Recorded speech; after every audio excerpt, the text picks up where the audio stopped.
Well, thank you very much, and hello, CPAC. Do you miss me yet? Do you miss me yet? A lot of things going on. To so many wonderful friends, conservatives, and fellow citizens in this room and all across our country, I stand before you today to declare that the incredible journey we've begun together, we went through a journey like nobody else. There's never been a journey like it. There's never been a journey so successful. We began it together 4 years ago, and it is far from being over. We've just started.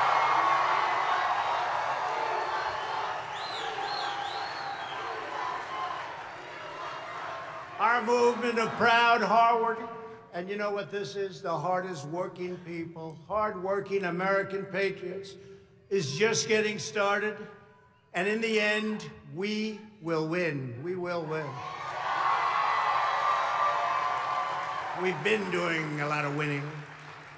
As we gather this week, we're in the middle of a historic struggle for America's future, America's culture, and America's institutions, borders, and most cherished principles. Our security, our prosperity, and our very identity as Americans is at stake, like perhaps at no other time.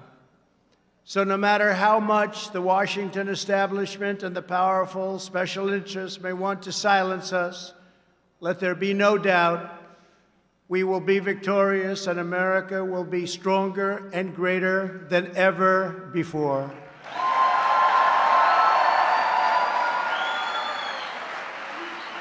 I want to thank my great friends, Matt and Mercedes Schlapp. Matt, thank you. Thank you. Mercedes, thank you very much. And the American Conservative Union for hosting this extraordinary event. They're talking about it all over the world, Matt. I know you don't like that, but that's okay. All over the world. I also want to pay my love and respect to the great Rush Limbaugh.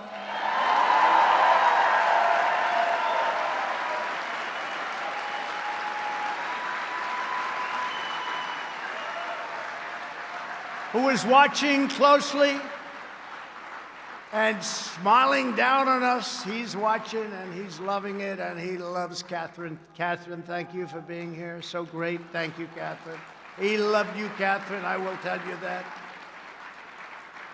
So fantastic. Thank you, Catherine, very much. To each and every one of you here at CPAC, I am more grateful to you than you will ever know. We are gathered this afternoon to talk about the future of our movement, the future of our party, and the future of our beloved country. For the next 4 years, the brave Republicans in this room will be at the heart of the effort to oppose the radical Democrats, the fake news media, and their toxic cancel culture. Something new to our ears, cancel culture. And I want you to know that I'm going to continue to fight right by your side. We will do what we've done right from the beginning, which is to win. We're not starting new parties. You know, they kept saying, he's going to start a brand new party. We have the Republican Party. It's going to unite and be stronger than ever before. I am not starting a new party. That was fake news. Fake news, no. Wouldn't that be brilliant? Let's start a new party and let's divide our vote so that you can never win. No, we're not interested in that. No, we have tremendous, Mr. McLaughlin just gave me numbers that nobody's ever heard of before. More popular than anybody. That's all of us. It's all of us. Those are great numbers, and I want to thank you very much. Those are incredible numbers. I came here, and he was giving me 95%, 97%, 92%. I said, they're great, and I want to thank everybody in this room and everybody all throughout the country, throughout the world, if you want to really know the truth. Thank you, Doug. Thank you. We will be united and strong like never before. We will save and strengthen America, and we will fight the onslaught of radicalism, socialism, and indeed, it all leads to communism once and for all. That's what it leads to. You'll be hearing more and more about that as we go along, but that's what it leads to. You know that. We all knew that the Biden administration was going to be bad, but none of us even imagined just how bad they would be and how far left they would go. He never talked about this. We would have those wonderful debates. He would never talk about this. We didn't know what the hell he was talking about, actually.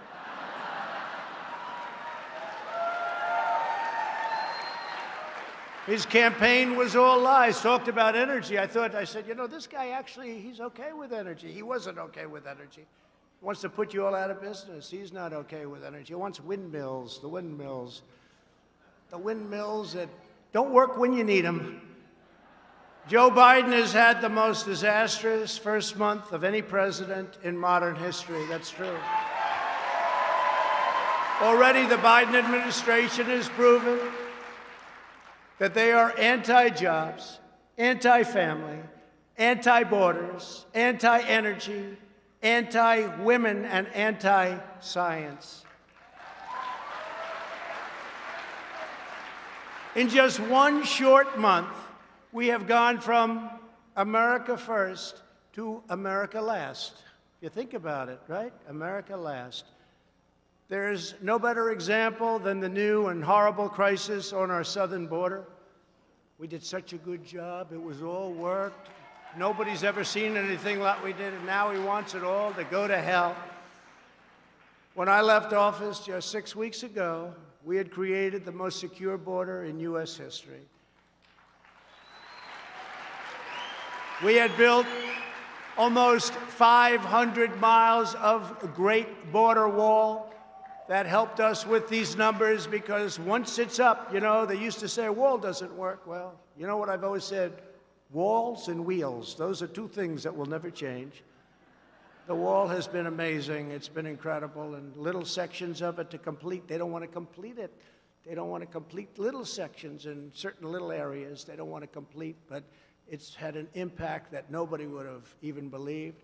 It's amazing considering that the Democrats' #1 priority was to make sure that the wall would never, ever get built, would never, ever happen, would never get financed. We got it financed. We ended catch and release, ended asylum fraud, and brought illegal crossings to historic lows.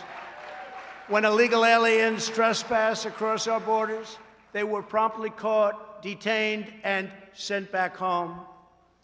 And these were some rough customers. I want to tell you, some rough customers were entering our country. It took the new administration only a few weeks to turn this unprecedented accomplishment into a self-inflicted humanitarian and national security disaster. By recklessly eliminating our border, security measures, controls, all of the things that we put into place, Joe Biden has triggered a massive flood of illegal immigration into our country, the likes of which we have never seen before. They're coming up by the tens of thousands. They're all coming to take advantage of the things that he said that's luring everybody to come to America. And we're one country. We can't afford the problems of the world as much as we'd love to. We'd love to help, but we can't do that. So they're all coming because of promises and foolish words. Perhaps worst of all, Joe Biden's decision to cancel border security has single-handedly launched a youth migrant crisis that is enriching child smugglers, vicious criminal cartels, and some of the most evil people on the planet. You see it every day. Just turn on the news. You'll see it every day. Under my administration, we stopped the child smugglers. We dismantled the criminal cartels. We greatly limited drug and human trafficking to a level that nobody actually thought was possible, and the wall helped us a lot.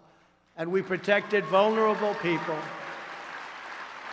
from the ravages of dangerous predators, and that's what they are, dangerous, dangerous predators. But the Biden administration has put the vile coyotes back in business, and it has done so in a very, very big way. Under the new administration, catch and release has been restored. Can you imagine? We work so hard. Catch, you know what that is. You catch them, you take their name, They may be killers, they may be rapists, they may be drug smugglers. You take their name and you release them into our country. We did the opposite. We not only didn't release them, we had them brought back to their country. Illegal immigrants are now being apprehended and released along the entire southern border, just the opposite of what it was 2 months ago. They weren't coming because they couldn't get in. Once they think they can get in, they're coming, and they are coming at levels that you haven't even seen yet. By the hundreds of thousands, by the millions, they'll be coming. The Biden administration is now actively expediting the admission of illegal migrants, enabling them to lodge frivolous asylum claims and admitting them by the thousands and thousands and thousands a day, crowded together in unsanitary conditions despite the ongoing economic and public health crisis, COVID-19, or as I call it, the China virus.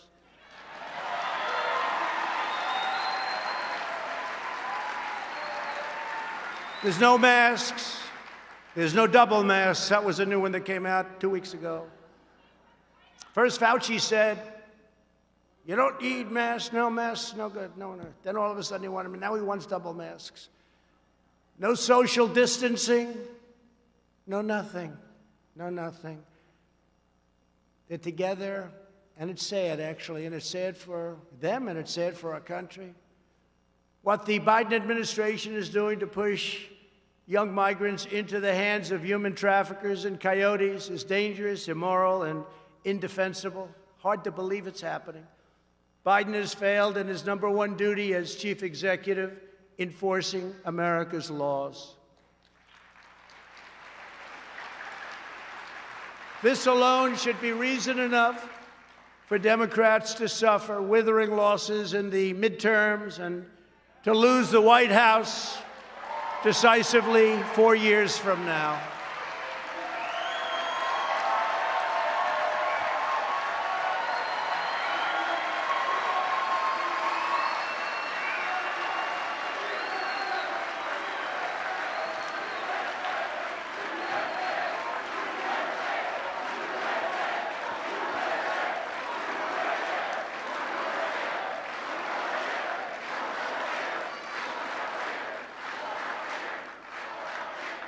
Actually, as you know, they just lost the White House, but it's one of those things. But who knows?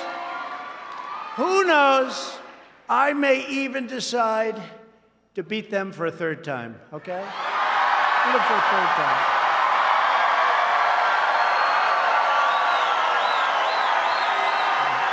True.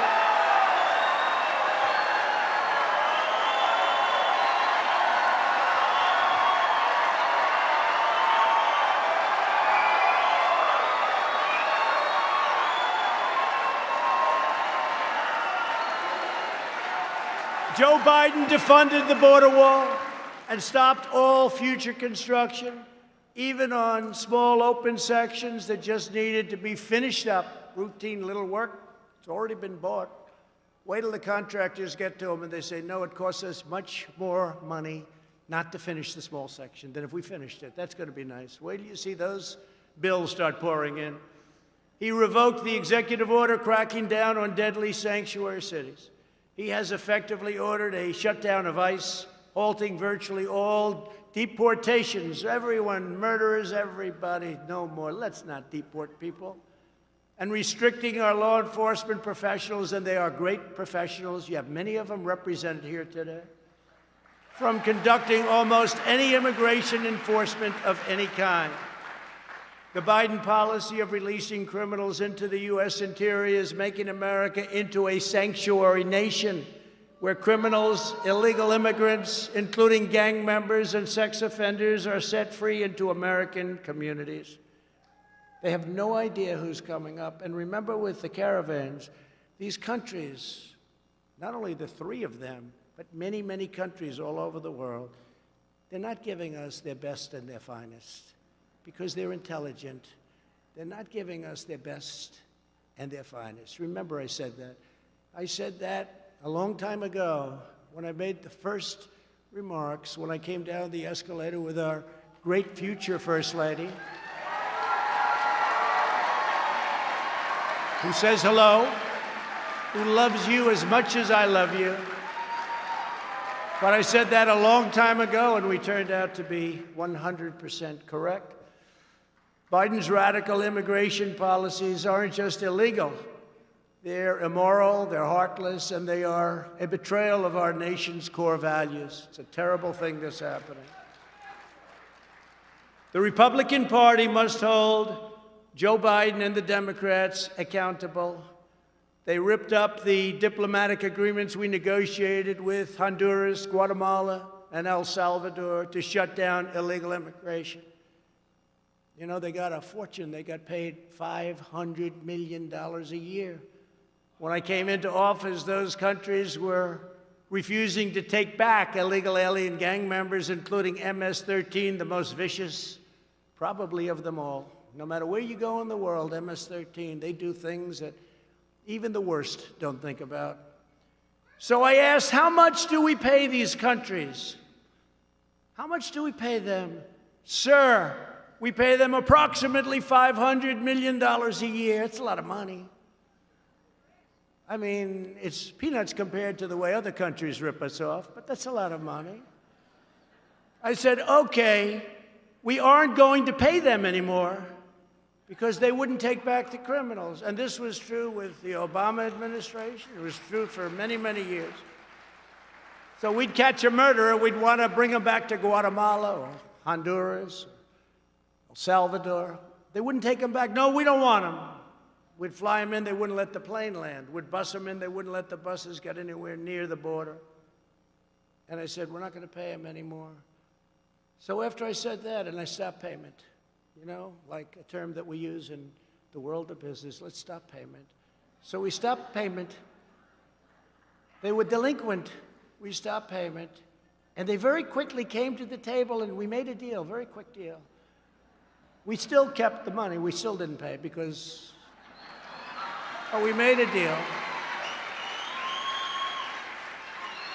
And when illegal aliens came across our border, they were rapidly deported and lovingly accepted by those countries from where they came. And it worked out great. So now they accept the people. And then we ultimately got along very well with those countries, those three countries, and many countries throughout the world because they respected us again. They didn't respect us. They couldn't believe what they were getting away with. But now Joe Biden has wrecked this great deal, wrecked it. And they're already doing what they were doing before, and they're taking the money. And that's just a small portion of what's going on. To top it all off, the Biden people are pushing a bill that would grant mass amnesty for millions of illegal aliens while massively expanding chain migration. That's where you come in and everybody comes in, your grandmother, your father, your mother, your brother, your cousins. They come in so easily, so crazy, so crazy. It even requires that the U.S. government provide illegal border crossers with taxable funded lawyers. Anybody need a good lawyer? You can't have one. They get the lawyers. They get lawyers. They're probably very good, too. The Democrat immigration bill is a globalist corporate. You take a look at the corporatists. Big tech attack on hardworking citizens of every race, religion, color, and creed. And Republicans must ensure that it never is allowed to become federal law, which is what they want to do. We must stand tall in the party. We have to do this. We have to stand tall as the party for law-abiding Americans and others when they're in our country. Border security is just one of the many issues on which the new administration has already betrayed the American people. He didn't talk about this stuff. I debated him. He wasn't talking about this. He wasn't. What he signed with those executive orders, they weren't things that were discussed. We didn't know all about him and the press because they're fake news. They're the biggest fakers there are. But the press refused to ask the questions. And when I asked the questions on television, on the debate, Chris Wallace in this case and others refused to let him answer. They refused to let him answer questions, maybe we could have found something, or if the media did its job, which they don't. Their callous indifference to working families is equally clear when it comes to the critical matter of getting America's children back to school. And they must get back and get back right now. Right now. Crazy.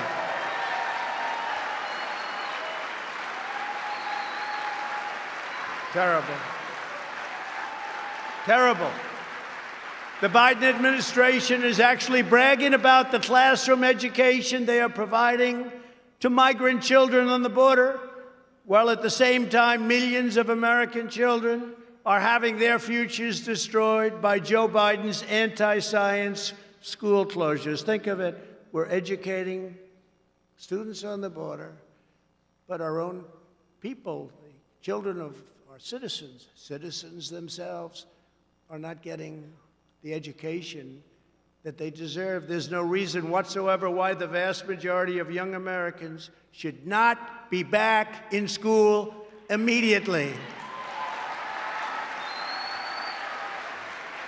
The only reason that most parents do not have that choice is because Joe Biden sold out America's children to the teachers' unions.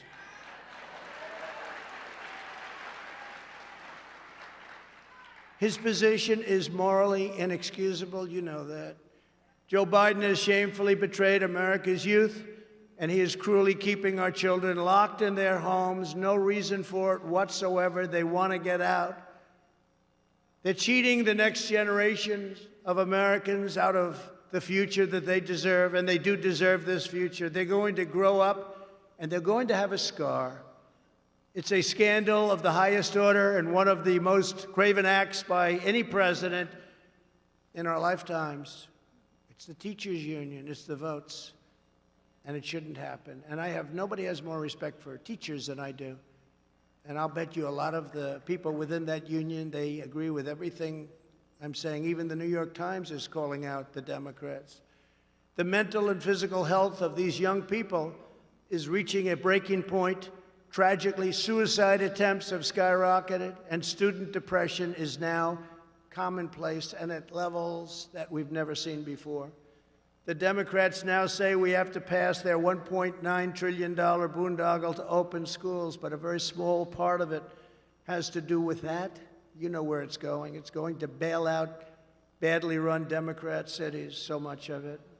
But billions of dollars for schools remain unspent from the COVID relief bills that were passed last year. So on behalf of the moms, dads, and children of America, I call on Joe Biden to get the schools open and get them open now. It'd be a great thing to do.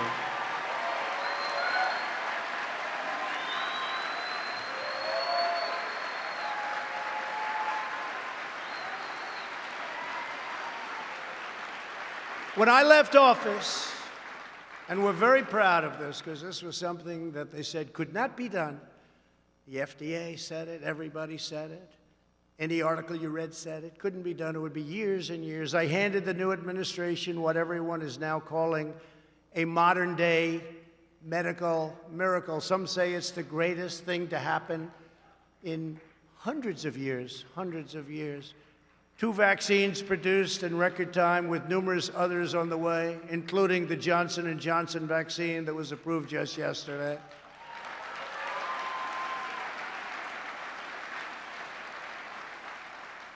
And therapeutic relief also. If you're sick, we have things now that are incredible. What has taken place over the last year under our administration.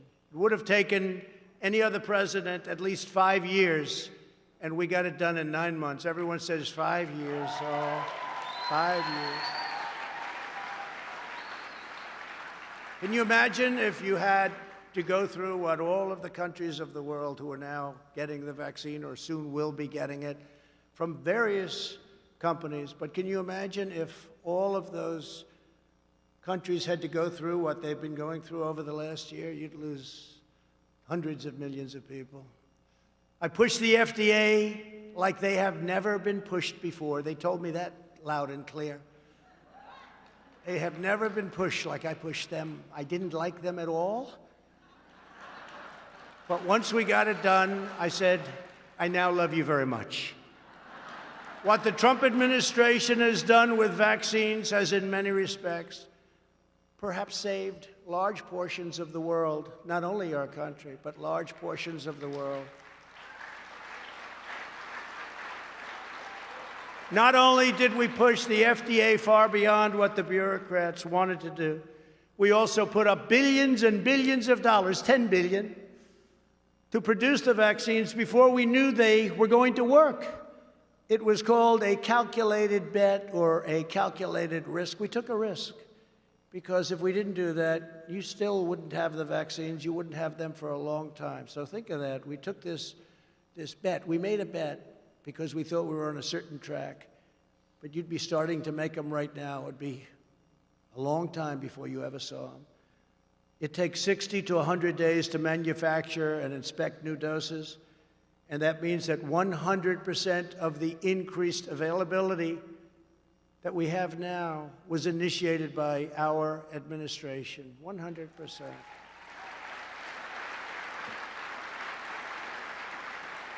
In fact, the director of National Institutes of Health, Francis Collins, he's Fauci's boss, actually. I think he's a Democrat, too, by the way, recently said that our Operation Warp Speed was absolutely breathtaking and that the Trump administration deserves full credit, which we do.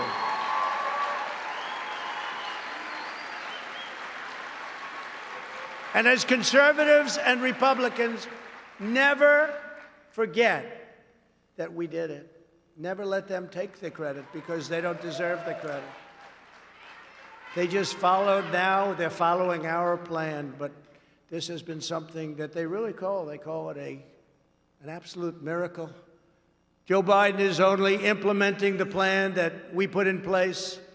And if we had an honest media, which we don't, they would say it loud and clear. By the time I left that magnificent house at 1600 Pennsylvania Avenue, almost 20 million Americans had already been vaccinated. 1.5 million doses were administered on my final day alone. 1.5 million in a day. Yet Biden said just a few days ago that when he got here, meaning the White House, there was no vaccine. He said, there's no vaccine? Oh, good. Say it again, Joe. Now, I don't think he said that, frankly, in a malicious way. I really don't. I actually believe he said that because he didn't really know what the hell was happening. But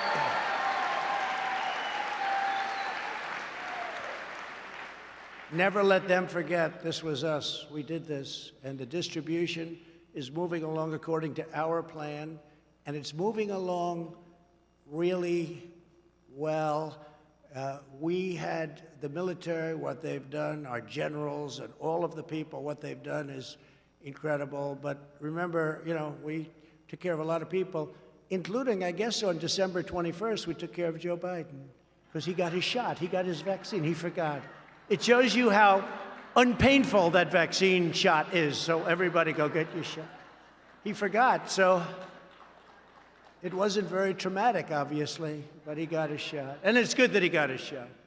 Last year, I predicted to you that the extremism, corruption, and incompetence of the Biden administration would be literally unprecedented in American history. Unfortunately, he has proven me 100% right. Already, as president, Biden has urged Congress to pass legislation shredding your Second Amendment. Your Second Amendment is in far bigger trouble than you know. And for 4 years, I fought like hell to save your Second Amendment, and we saved it 100%. We saved it. He signed an order to conduct politically correct far-left indoctrination trainings in every department of the federal government, including the U.S. military, after I had terminated these horrible things that were being preached to our military. and he wants it to go forward. It's insane. Within his first few hours, Biden eliminated our national security travel bans on nations plagued by terrorism. His first priority was to open our borders to unvetted travelers from Libya, Yemen, Syria, Somalia, and many other countries where strict vetting cannot occur, countries that have tremendous problems, countries with tremendous terrorism problems. We did a travel ban. It was a real achievement. We told those countries, sorry, straighten out your act. We don't want people coming in where they had an ideology or a problem. We just couldn't have it. And it was incredible. How it worked was incredible. And he terminated it. We had to get it approved. It went all the way up to the Supreme Court of the United States. We got it approved, and he terminates it. In addition, he's already increased refugee admissions by nearly 10 times, but in effect, it'll soon be hundreds of times as millions of people flow up through our soon-to-be open borders. And by the way, the Border Patrol and ICE, these are some of the great heroes of our country. These are incredible people. I got to know them very well. Your family still cannot go out to eat at local restaurants, but Joe Biden is bringing in thousands upon thousands of refugees from all over the world, people that nobody knows anything about. We don't have crime records. We don't have health records. What are they bringing in with them? When I left office, we had virtually ended the endless wars. These endless wars, they go on forever. They go on forever. I would go to Dover and I would see caskets, coffins coming in. I'd see the parents and the wives and the husbands. I would see the kids. Endless wars, 19 years in Afghanistan. We have it down to almost nothing left, and I hear they might want to go back in. Iraq. Remember, I used to say, don't go in, but if you're going to go in, keep the oil. Well, we went in and we didn't keep the oil. We had made historic peace deals in the Middle East like nobody thought were even possible. With not a drop of bloodshed.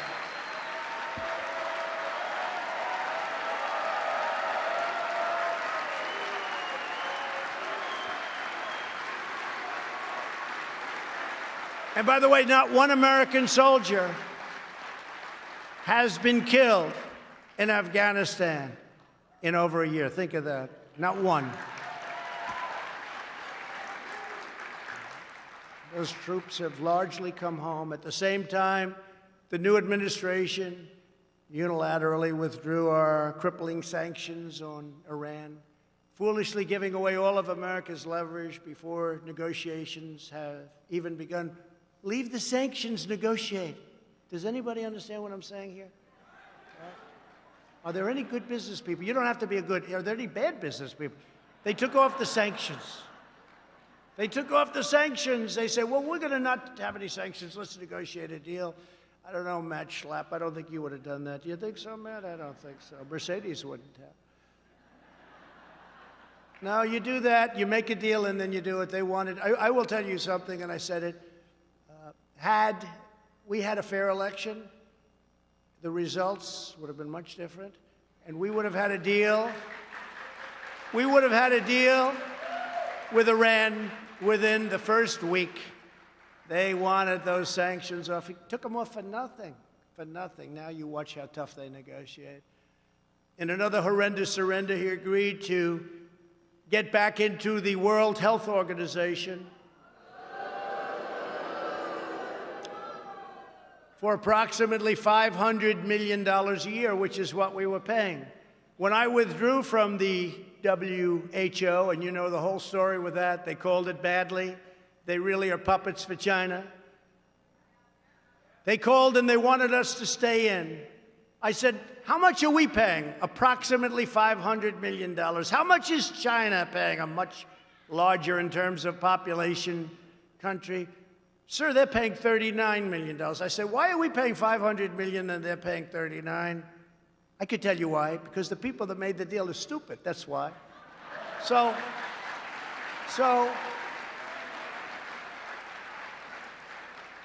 And I had no idea how popular it was. I didn't even know if I would be able to politically, because people were so happy when I did get out. But I said, so if we went in, we could get it for 39 million, which is what China, not 500 million, which is what we were stupidly paying. And they said, we can make a deal. We want you to go in. We can make a deal. Okay, and I decided not to do it. But we could have had it for 39. We could have had it for the same as China. And they decide now to go back into the World Health Organization and pay 500 million. What the hell is wrong with them? No, this is just emblematic. It's a tremendous amount of money, but compared to trillions, it's not, but it's a tremendous amount of money. Why would China pay 39 million and we're paying almost 500 million? Why? So we could have made the same deal that China had, 39 million, and they just say, we're going back in. We're going back into the World Health Organization. They go back in, they pay 500. It is so sad. Just like the Iran and the World Health Organization, Joe Biden put the United States back into the very unfair and very costly Paris Climate Accord without negotiating a better deal. They wanted us so badly back in. I'll tell you, they wanted us. I was getting called from all of the countries. You must come back into the Paris Accord. I said, tell me why. Give me one good reason. First of all, China doesn't kick in for 10 years. Russia goes by an old standard, which was not a clean standard, and other countries. But we get hit right from the beginning. It would have cost us hundreds of thousands and millions of jobs. It was a disaster. But they go back in. I could have made an unbelievable deal and gone back in, but I didn't want to do that. Surrendering millions of jobs and trillions of dollars to all of these other countries, almost all of them, that were in the deal. So they have favorable treatment. We don't have favorable treatment, and we just said, we're going back in. To go back in, they wanted us so badly. You could have negotiated. If you wanted to go back in, which, frankly, we have the cleanest air, the cleanest water, and everything else that we've ever had, so I don't know why we have to. And what good does it do when we're clean, but China's not, and Russia's not, and India's not? So they're pouring fumes. You know, the world is actually a small piece of the universe, right? They're pouring fumes, and we're trying to protect everything and building products for 3 times more than is necessary. No, they could have made a great deal. If they were going to go back in, that's fine. But they could have made a great deal instead of just saying, we're back in. These people. And in one of his first official acts, which was incredible because, again, he talked about energy. He never said he was going to do this. He canceled the Keystone XL pipeline, destroying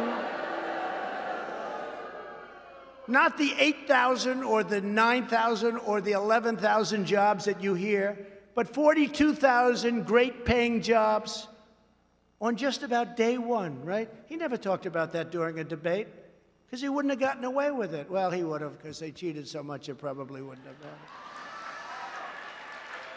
No, but that was not a topic of conversation, remember? Fracking, you can frack. Oh, we love fracking. During the primary, no fracking. As soon as he got through that, he said, no, of course, everybody can frack. No fracking. You wait till you see what happens with your gasoline. Wait till you see what happens, and we cannot let this stuff continue to go on.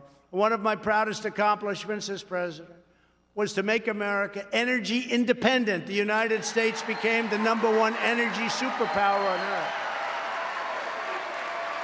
#1.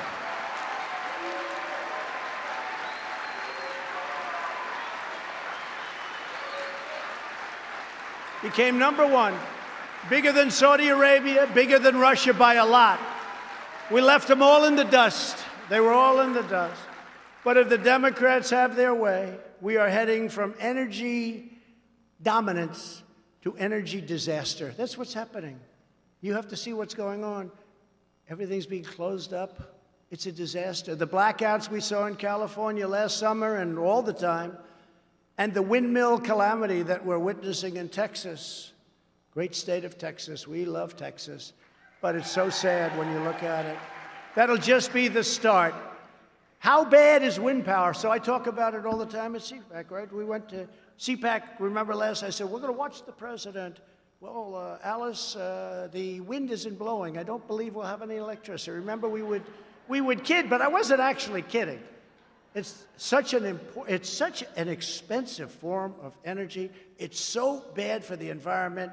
It kills the birds. It destroys the landscapes. And remember, these are structural columns with fans on them. They wear out, and when they wear out all over the country, you see them. Nobody takes them down. They're rotting. They're rusting. How this is environmentally good for our country, and it costs many, many times more than natural gas, which is clean. It costs many more and can fuel our great factories. Wind can't do that. And solar, I love solar, but it doesn't have the capacity to do what we have to do to make America great again. Sorry, it just doesn't have it. Under the radical Democrat policies, the price of gasoline has already surged 30% since the election, and will go to $5, $6, $7, and even higher. So enjoy that when you go to the pump, and they'll say, that'll be about $200 to fill up your van. You'll go to the, remember they used to go to the little small vans? They got away from the big ones that everybody wanted. They went to the small ones. Well, you know what? Probably a good investment, as long as these guys have their say, because, you know, it's a shame what's happening. Energy prices are going to go through the roof, and that includes your electric bills. That includes any bill having to do with energy, our biggest cost. We will now be relying on Russia and the Middle East for oil. And they talk about Russia, Russia, Russia. What's better than what this guy's done for Russia? I had oil where they were actually paying you to take it, okay? You know, that was a little, remember they were going to give you 37 a barrel, but you had to take it away. You had free oil almost for a period of time, and one way I was proud of it, but we also had to save the energy industry, and it worked out well. And I dealt with Russia and Saudi Arabia, and they cut back on production, and we got it back up. But now it's going the opposite, because now they're taking this incredible energy independence away from the people of our country, and you're going to see costs go like you have never seen them go before. It's a very sad and very stupid thing that they're doing.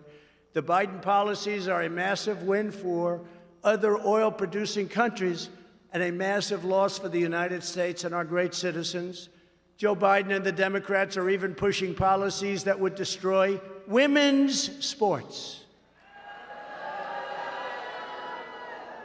A lot of new records are being broken in women's sports. Hate to say that, ladies, but got a lot of new records. They're being shattered. You know, for years, the weightlifting, every ounce is like a big deal for many years. All of a sudden, somebody comes along and beats it by 100 pounds. Boom, boom. Now, young girls and women are incensed that they are now being forced to compete against those who are biological males. It's not good for women. It's not good for women's sports, which worked so long and so hard to get to where they are.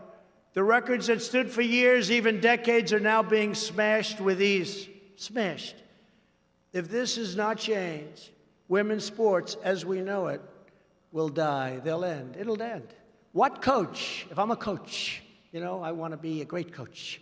What coach, as an example, wants to recruit a young woman to compete if her record can easily be broken by somebody who was born a man?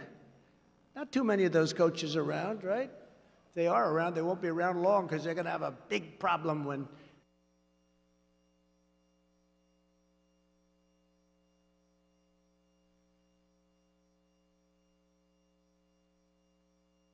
their record is, we're 0-16, but we're getting better.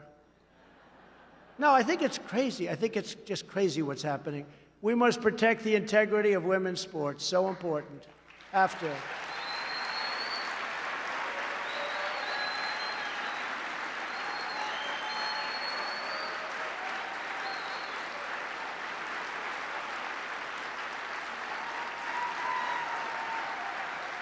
And I don't even know. Is that controversial? You know, somebody said, well, that's going to be very controversial. I said, that's okay. You haven't heard anything yet.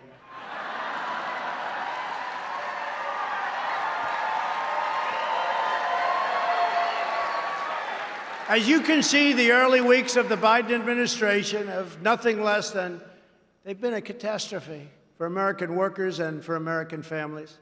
The task of our mission, and for us, it's our movement.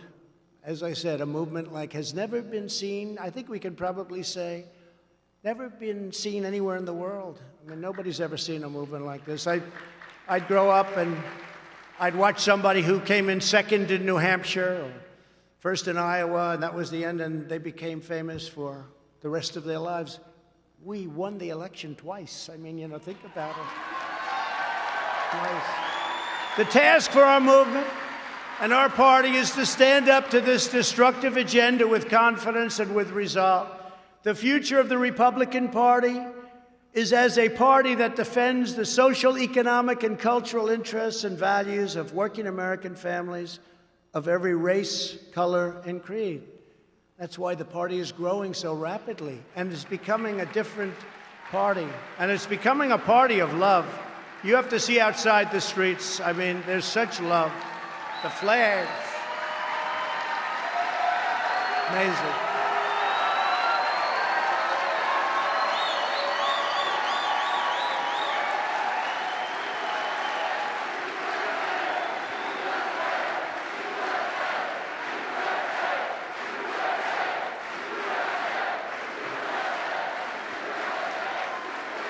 That's right. No, it's a party that's incredible. The people, the spirit. And there are, as you probably heard a little while ago, I mean, there's more spirit now than there's ever been, including even before the election. More spirit now than we've ever seen, because people are seeing how bad it can be. And again, I want to thank Rush and Catherine, because what he did to get the word out has been incredible. Some people are irreplaceable, as Sean Hannity would say, and he said Rush is irreplaceable. But his spirit lives on, and that's something that we need and we love. Republicans believe that the needs of every citizen must come first. In fact, America must come first. We don't put it first. They don't put it first. Over the past 4 years, my administration delivered for Americans of all backgrounds like never before. Like never before. We built the strongest economy in the history of the world, raised wages, and achieved the lowest African American, Hispanic American, and Asian American unemployment rates ever recorded. It was so great for everybody of all backgrounds that even after the China virus, we are leading the world. Nobody's even close. We're leading it in the comeback. Our economic comeback has been incredible. That's because the financial and economic foundation we built was so strong that unlike other countries who are having a hard time, we didn't break. We came roaring back, and now our stock market and your 401ks are, again, at record levels, higher than ever before, actually. Many people have asked, what is Trumpism? A new term being used more and more. I'm hearing that term more and more. I didn't come up with it. But what it means is great deals, great trade deals, great ones, not deals where we give away everything, our jobs, our money. Like the USMCA replacement of the horrible NAFTA. NAFTA was one of the worst deals ever made, probably the worst trade deal ever made. And we ended it. You know, a lot of people forget. We ended it. Now we have the USMCA, Mexico, Canada. It's incredible what it's done for our farmers, who are doing fantastically. Did you see grain prices and grain sales are at an all-time high? Wheat, all-time high. So many elements of farms and farmers, and they love me. And remember, it's going to be very close in Iowa. Well, it wasn't close. We won in a landslide, Iowa, because our farmers know, and they put up with it, and we did a lot of work with the tariffs and all these things that we had to do to get it, and now the farmers are doing great, but they're setting records. It means low taxes and eliminating job-killing regulations, Trumpism. It means strong borders, but people coming into our country based on a system of merit, so they come in and they can help us, as opposed to coming here and not being good for us, including criminals, of which there are many. It means no riots in the streets. It means law enforcement. It means very strong protection for the Second Amendment and the right to keep and bear arms. It means support for the forgotten men and women who have been taken advantage of for so many years, and they were doing great. They were doing great before that horrible thing from China came in and hit us, and now they're starting to do really well again. You know, if you think about it, we built the economy twice. We built it then, and then like every other country in the world, it went down, and then we built it again. Now it's higher in many ways, certainly in the stock market, it's higher in many ways than it was before. That's because of the foundation, and no country comes even close to competing with our comeback. And it means a strong military and taking care of our vets, but a strong military, which we have totally rebuilt. We have rebuilt it.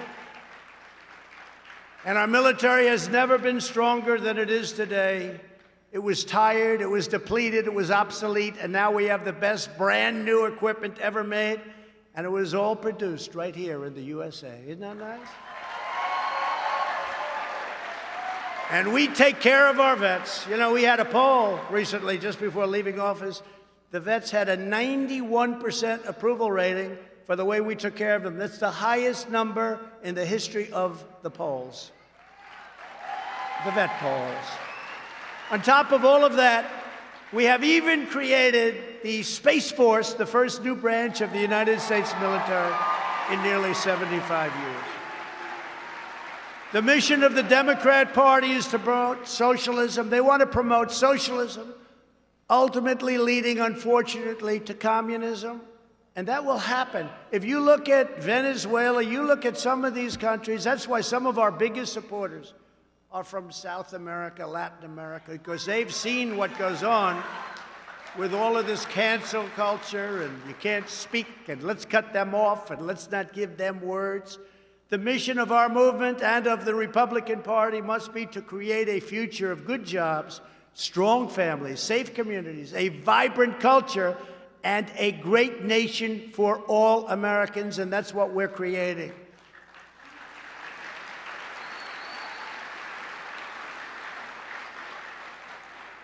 Their party is based upon unvarnished disdain for America, its past, and its people. You see that happening. It's horrible, the way they treat the legacy of our country, the culture of our country. Our party is based on love for America and the belief that this is an exceptional nation blessed by God.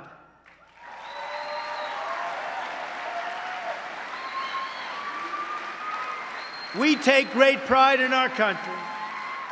We teach the truth about history. We celebrate our rich heritage and national traditions.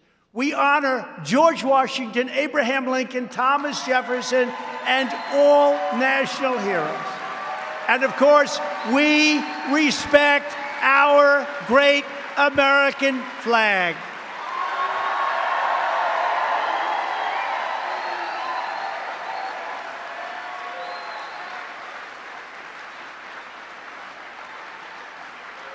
Thank you.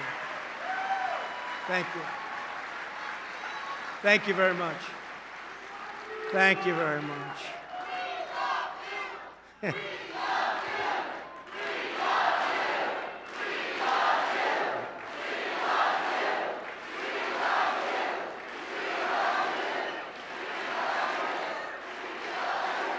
Thank you very much. Thank you very much. So nice. I started that hearing. We really were getting word of that, hearing that during some of the rallies, especially the latter rallies where we set records. We had 56 unbelievable packed rallies, and nobody's ever had anything like we had. And we started hearing, "We love you." And I asked somebody, you know, because we really liked Ronald Reagan, right? He was a great president. We had others. But I said, did anybody ever say that to Ronald Reagan or to any of our great? And to the best of all of these political professionals' knowledge and pollsters, nobody's ever heard that chant before, Matt. So it's an honor. Believe me, it's an honor. It's a great honor. It's a great honor. You know, when you think about "we love you," you're saying that about, I hate to say it, am I a politician? I don't know. Maybe I'm a politician. I hate to admit it, but that's really, it's an honor that you would say it. We believe in patriotic education and strongly oppose the radical indoctrination of America's youth. It's horrible. We are committed to defending innocent life and to upholding the Judeo-Christian values of our founders and of our founding.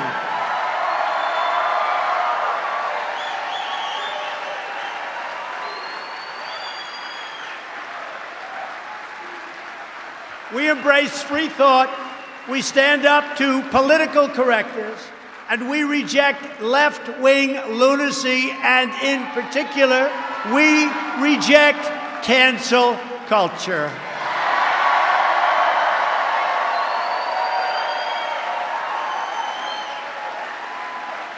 We know that the rule of law is the ultimate safeguard, and we affirm that the Constitution means exactly what it says, as written, as written. They want to change it.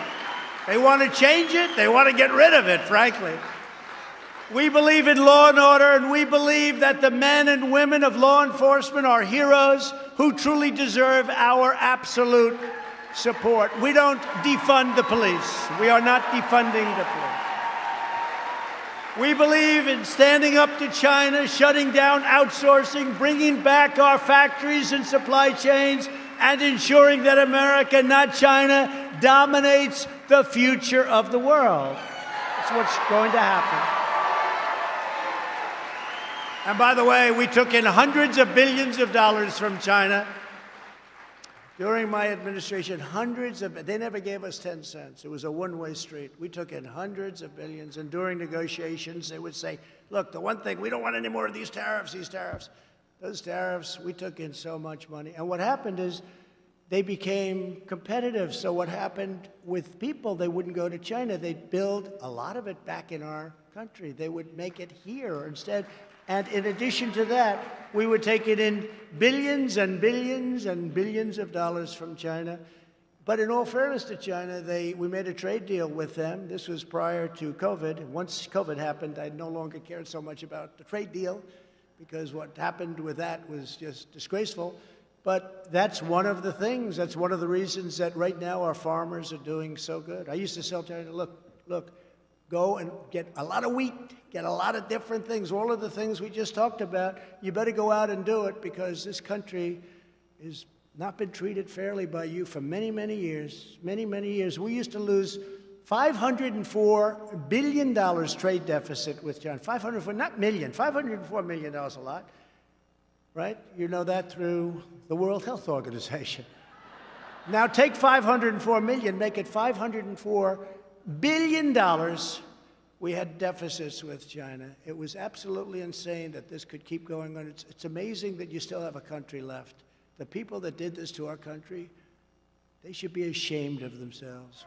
They should be ashamed of themselves. Companies that leave America to create jobs in China and other countries that have ripped us off for years should not be rewarded. They should be tariffed, fined, and punished. They should not be rewarded. And that's what the Biden administration is doing. But of course, as you know, they have a very close personal relationship with China. So I don't expect much to happen there. It's a shame, because it really is a threat. It's a tremendous economic threat. And thank God we've rebuilt our military, but it's a tremendous economic threat. Never forget it. These are the convictions that define our movement today and must define the Republican Party in the years ahead. Very simple. It's really quite simple, isn't it?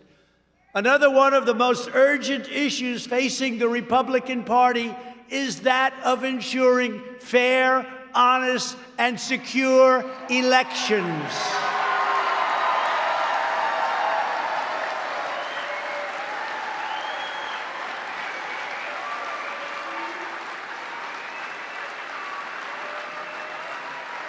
Such a disgrace, such a disgrace. Such a disgrace. We must pass comprehensive election reforms, and we must do it now. The Democrats used the China virus as an excuse to change all of the election rules without the approval of their state legislatures, making it, therefore, illegal. It had a massive impact on the election. Again, you have to go to the legislatures to get these approvals. This alone would have easily changed the outcome of the election at levels that you wouldn't have even believed. Even with COVID, even with all of the things, the numbers are staggering. We can never let this or other abuses of the 2020 election be repeated or happen again. Can never let that happen again. You see what's going on. We've been set back so greatly with other countries and with the world. We need election integrity and election reform immediately. Republicans should be the party of honest elections that can give everyone confidence in the future of our country. Without honest elections, who has confidence? Who has confidence? This issue is being studied and examined, but the reality is you cannot have a situation where ballots are indiscriminately pouring in from all over the country, tens of millions of ballots. Where are they coming from? They're coming all over the place. Where illegal aliens and dead people are voting, and many other horrible things are happening that are too voluminous to even mention, but people know. I mean, it's being studied, and the level of dishonesty is not to be believed. We have a very sick and corrupt electoral process that must be fixed immediately. This election was rigged, and the Supreme Court and other courts didn't want to do anything about it.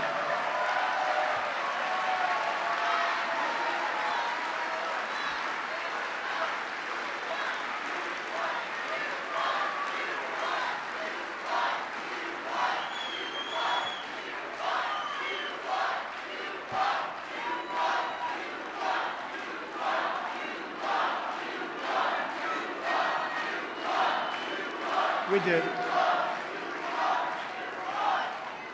If you just take that one element where they didn't go through legislatures, it's illegal. You can't do it. It's in the Constitution. They didn't have the courage, the Supreme Court. They didn't have the courage to act, but instead used process and lack of standing. I was told the President of the United States has no standing. It's my election. It's your election. We have no standing. We had almost 20. If you think of it, we had almost 20 states go into the Supreme Court so that we didn't have a standing problem. They rejected it. They rejected it.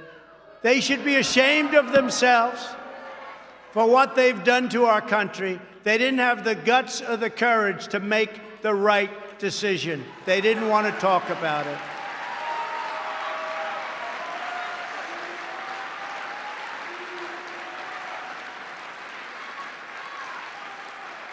You had the case led by the great state of Texas.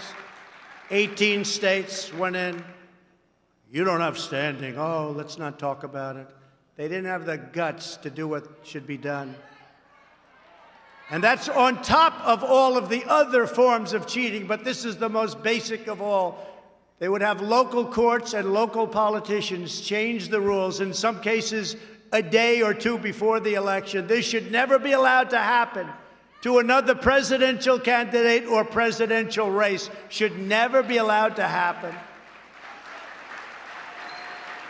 Today, I want to outline the steps that we must take to have an election system in this country that is honest, fair, and accurate. We need one election day, not 45, 30.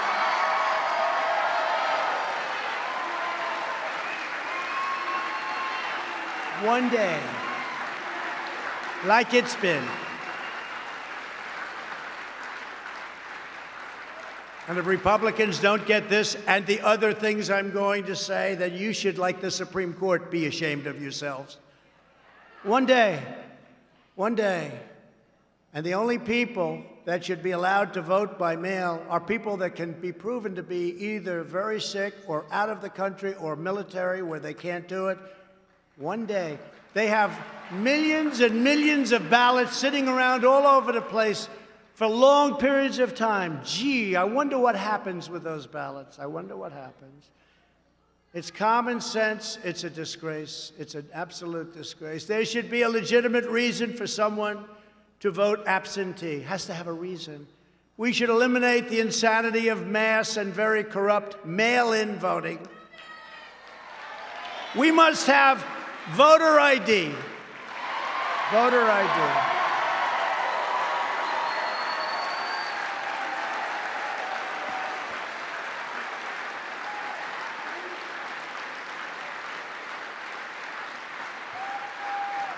You know, to get into the Democrat National Convention, when they had the convention, you needed voter ID. You needed an ID card. You couldn't get in unless you had an ID. So many people told me you can't get in that place, you need ID. Nobody had ID. You need voter ID. They know that. This is a con job. They're conning everybody. They know that. They know the wall was good. They knew the wall would work, but they didn't want to have it because we wanted it. I made one big mistake on the wall. I should have said, we will not have a wall. And then they would have said, let's build a wall. I made a big mistake. I made a big mistake. I'm sorry. Took us a year and a half extra because of that mistake. We will not have a wall. We need a wall immediately, said Chuck Schumer. We need universal signature matching. They want to pass a bill where you don't have to match signatures, where signatures don't mean anything. Now, they know it's all, just like with the wall, just like with voter ID, when you need to go into anything that's Democrat-run, you need it. But for voting, which is our most sacred institution, they don't want to let you have it. There should be a 100% requirement to verify the citizenship of every person who votes. And there must be a chain of custody protections for every ballot. Every ballot.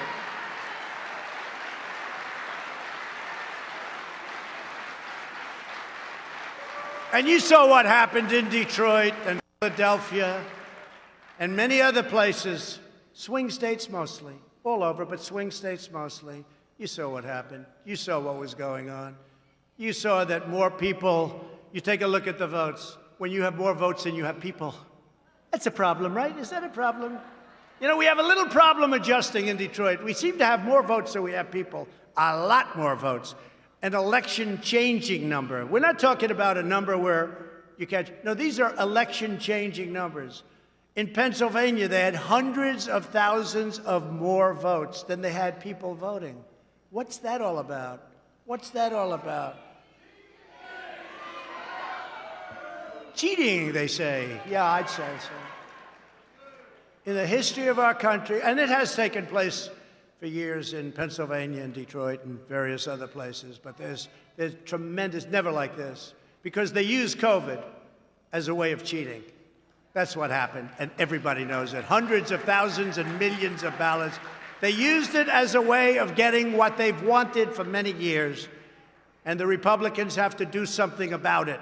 They better do something about it. Our election process is worse than that, in many cases, of a third world country. You know that. You saw what was going on.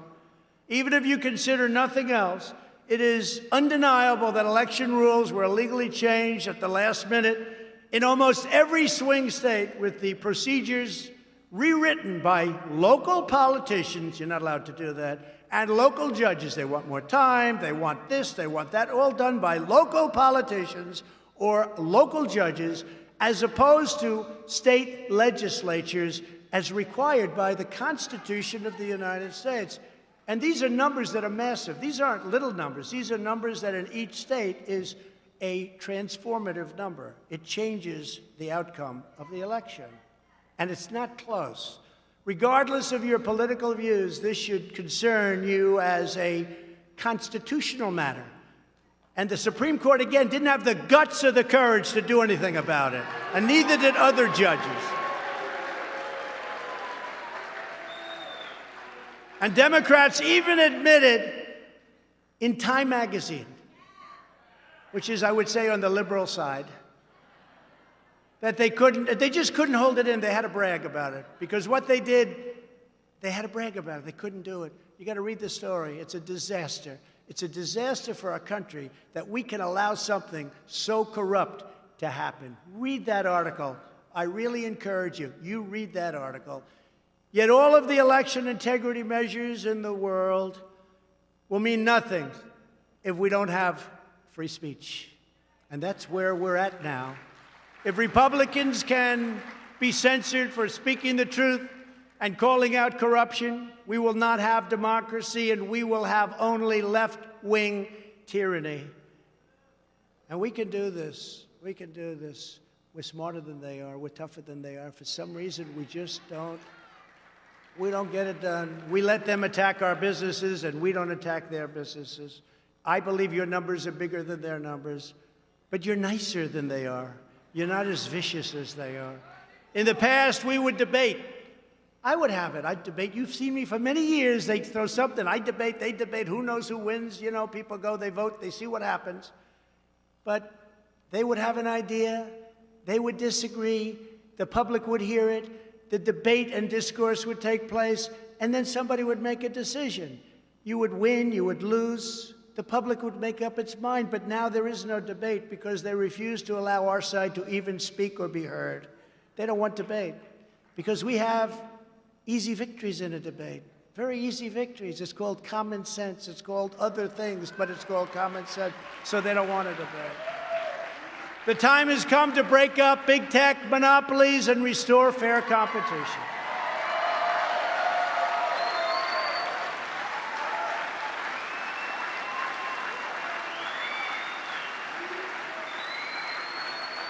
Republicans, conservatives must open up our platforms and repeal Section 230 liability protections. And if the federal government refuses to act, then every state in the union where we have the votes, which is a lot of them, big tech giants like Twitter, Google, and Facebook should be punished with major sanctions whenever they silence conservative voices.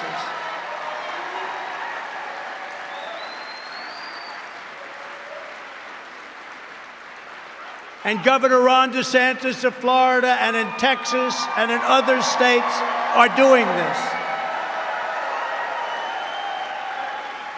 If they do what they're doing, Florida, and that legislation will pass, and Texas and others will have tremendous power to do what's right and what's fair. We have no time to waste. Nancy Pelosi and the Democrats in Congress are racing to pass a flagrantly unconstitutional attack on the First Amendment and the integrity of our elections, known as H.R. 1. Do you know what H.R. 1 is? It's a disaster. Their bill would drastically restrict political speech, empower the federal government to shut down dissent, and turn the Federal Election Commission into a partisan political weapon. In addition, it virtually eliminates voter ID requirements nationwide, effectively ends all registration deadlines. Can you believe this? Requires states to give ballots to felons, automatically registers every welfare recipient to vote, and puts unaccountable, unelected bureaucrats in charge of drawing congressional districts. That's going to be a lot of fun. This monster must be stopped. It cannot be allowed to pass. Now more than ever is the time for tough, strong, and energetic Republican leaders who have spines of steel. We need strong leadership. We cannot have leaders who show more passion for condemning their fellow Americans than they have ever shown for standing up to Democrats, the media, and the radicals who want to turn America into a socialist country.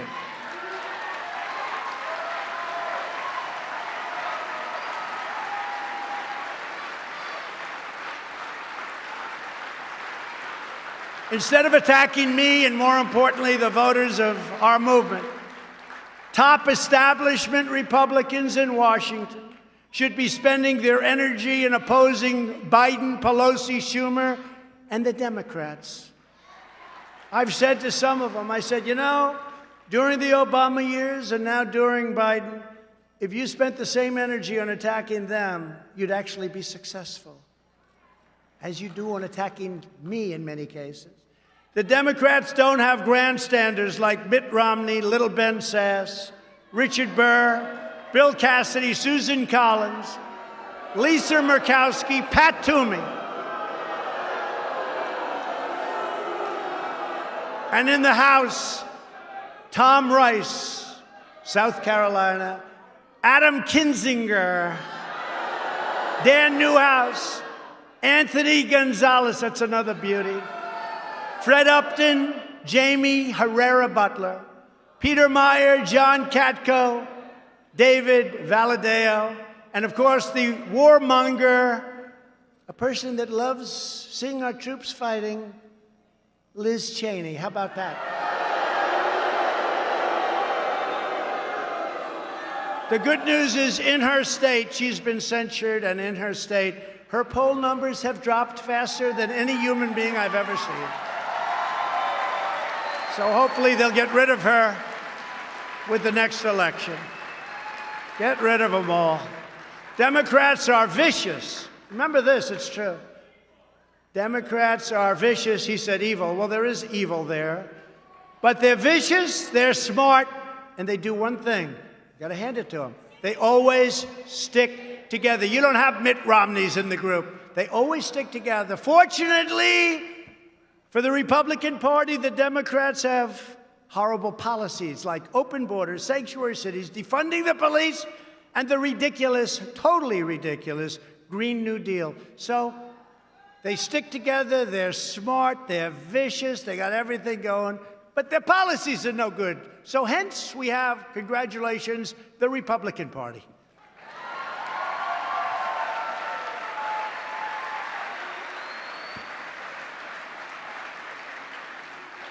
After this, they may not stick with those policies. We have to be careful. No, their policies are horrible. Think of it. Defund the police. How did that work out? But if Republicans do not stick together, the rhinos that we're surrounded with will destroy the Republican Party and the American worker, and will destroy our country itself. The rhinos, you know, Republican in name only. But the Republican Party is united. The only division is between a handful of Washington, D.C. establishment, political hacks, and everybody else all over the country. I think we have tremendous unity. When you look at the crowds outside that want your seat so badly, they will take your seat in 2 seconds. They want your seat. Congratulations. Congratulations on getting in, by the way. I'm very impressed. And that's why I'm announcing that I will be actively working to elect strong, tough, and smart Republican leaders.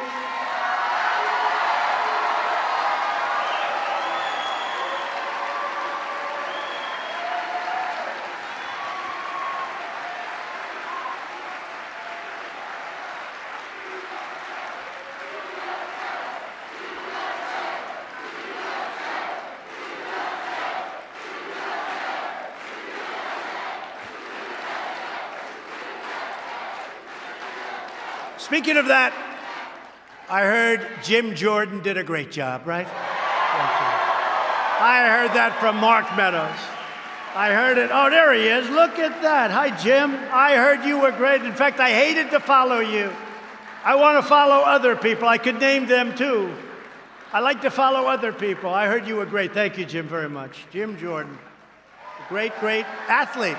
People don't know he was a great wrestler. Tremendous numbers of victories. He was a champion. He was college champion for a long period of time. He's a winner and a leader, and he doesn't play games. He likes to win. He likes to win. And we have a lot of people in our party that like to win, Jim, right? But I heard you were great. Thank you very much. But we want Republican leaders who are loyal to the voters and who will work proudly for the vision that I've laid out today. And what is it? So simple. Right? So simple. Military, law and order, great trade deals, great education. So simple. Does anybody get it? What are they doing? Does anybody get it? It has just been stated that President Trump's endorsement is the most powerful asset in politics. You believe that? Who would have thought that was going to happen? Who would have thought that's going to happen, Jim? In last year's congressional primaries, 120, listen to this, it's crazy. 120 of 122 candidates I endorsed won. 120. That's almost as good as Jim's wrestling record. And the two that lost were beaten by people claiming to be more Trump than their opponent. So I like those two people very much also. In the Senate, I was undefeated in endorsements with a record of 21-0. My endorsement of Mitch McConnell, at his request, it's all right, it's all right. No, he made a request, he asked for my endorsement, brought him from 1 point down to 20 points up, and he won his race in the great state, and actually the great Commonwealth of Kentucky, and he won it very easily. And I said, I wonder if I'm doing the right thing here, but you know what? I did what I did, but he went from 1 point down to 20 points up very quickly, immediately actually, and he won his race. And if you compare that to his other elections, I'm sure you'll see something interesting. But you know what? We got a Republican elected. And now we have to use Republicans to take care of the election frauds and all of the other things that are happening that shouldn't be allowed to happen in our country. It's very simple. Because of my efforts campaigning, we had huge gains in the House. And I helped keep many senators in their seats, and they will admit it, so that it's now 50-50, instead of Republicans being down anywhere from 8 to 10 seats. And they'll admit it. We'd be down 8 to 10 seats if I didn't campaign. We held rallies for some of the senators that were down, and nobody talks about that. Nobody wants to talk. The press doesn't talk about it.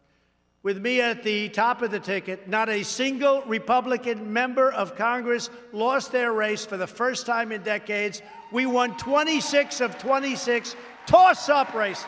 Toss-up.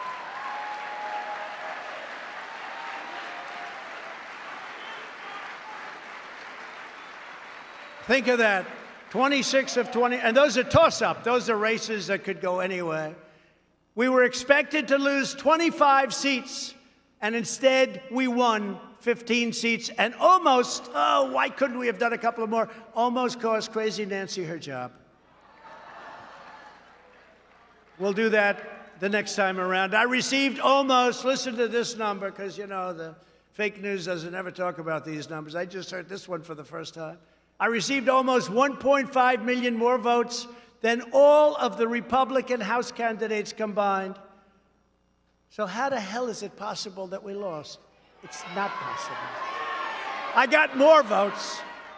I got more, which is me. When I say I, I'm talking about we. We got more votes than any incumbent president in the history of our country. Almost 75 million votes. And that doesn't include the votes and ballots they threw out, okay? If you include them, you'll see numbers that are much different. We did even better in the second election than we did in the first. You know, I won the first, and we won the second. We did much better. Sort of strange, right? How did you do? Well, we did much better the second time. Oh, you did? Really? What a disgrace. What a disgrace to our country. I got over 11 million, very close to 12 million more votes than we got in 2016. And I was told by John McLaughlin that if you, the great pollster, that if you get to, we had 63 in 2016, 63 million. Sir, if you get to 66 million, you have it made. We got to almost 75 million, and what the hell happened? What happened? What happened when they closed all of the counting booths? What happened at 3 o'clock in the morning? What happened at 3:02 in the morning? What happened? No president has ever lost an election after carrying Florida, Ohio, and Iowa. And I won them all, and I won them by a lot, by a lot. I won 94% of the primary vote. No incumbent president who received more than 75% of the primary vote has ever lost an election. I had a record number, and no president has ever, and we're talking about a much lower number than we got, has ever lost an election. Thanks to my coattails, thank you. We have to have a sense of humor. Thanks to my coattails, Democrats failed to flip a single state legislature. Think of it. Or a legislative chamber because Republicans came out to vote for me. Now, they say it differently. The press, the fake news spins it differently. They say, despite how well they did, Trump didn't win. That's such a lie. And many legislators told me, they said, they were going to lose their race. It wasn't going to happen. And then what happened is one in particular told me from a great swing state, said, you know, I thought I was going to lose my position, lose my race, and I went out with my wife the night before the election, and I saw all these Trump signs and the American flags and the spirits on the streets. I said, you know, darling, I think we're going to win.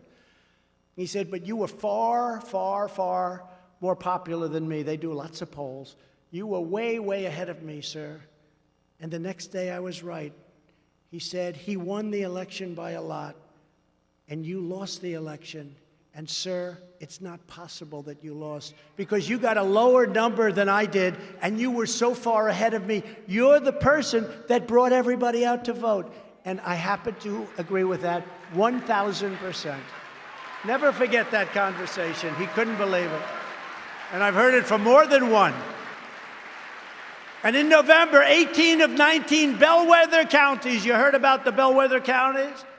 18 of 19 bellwether counties that have correctly predicted every presidential election for decades, many decades, voted for Trump, not for Biden.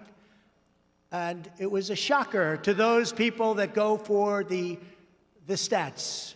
It was a shocker. They voted for Trump. 18 of 19 voted for Trump. There's never been anything like that. And yet, did Biden win? No. If you want to help us take back the future of our country, go to DonaldJTrump.com. I don't do this. I've never done this, but it's time that we have to put forces together because these people with their big tech and their fake news media right back there, okay? And, you know, when you talk about election, they turn off. When you talk about, they probably have them going because they also care about ratings. But when they talk about election, they turn off the cameras. You know why? It's a very sore subject, okay? They don't like that subject. There's only one way to contribute to our efforts to elect America First Republican conservatives and in turn to make America great again, and that's through Save America PAC and DonaldJTrump.com. So go out there and do whatever you can, because we're going to help a lot of great people. We know the right people to help. We need your help to win and to fight big tech and the radical left and the D.C. establishment. We need to save your Second Amendment, which is under siege. We need to help protect funding for our military and for our great vets, and that's what we're doing. As we discussed earlier, we're in a struggle for the survival of America as we know it. This is a struggle. This is a terrible, terrible, painful struggle. The path ahead will not be easy, but we will win. We are going to win. Ultimately, we always win. And when we do, history will show that this was the moment when we could have given up, when we could have despaired, but instead we chose to keep on pushing forward. The greater the challenge and tougher the task, the more determined we must be to pull through to triumph. We have to have triumph. We have to have victory. With the talent and dedication of everyone here today, and you have tremendous, not only dedication, tremendous talent in this room. I know many of you. That is exactly what we will do. We will go on to victory. We will summon the spirit of generations of American patriots before us, like those heroes who crossed the Delaware, conquered the Rockies, stormed the beaches, won the battles, and tamed the unknown frontiers. We will persist and we will prevail. We're tougher than they are. We're stronger than they are. Together in the coming years, we will carry forward the torch of American liberty.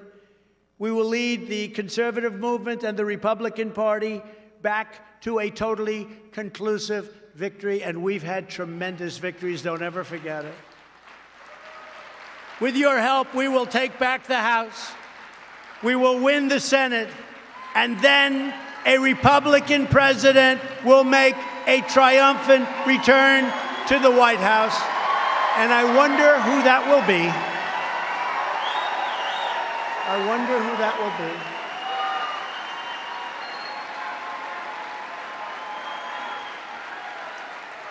Who will that be, I wonder?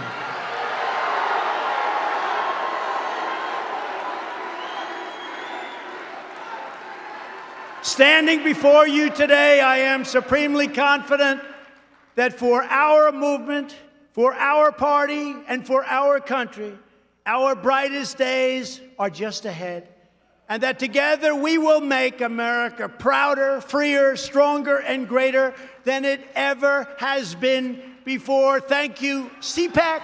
God bless you, and God bless America. Thank you all. Thank you.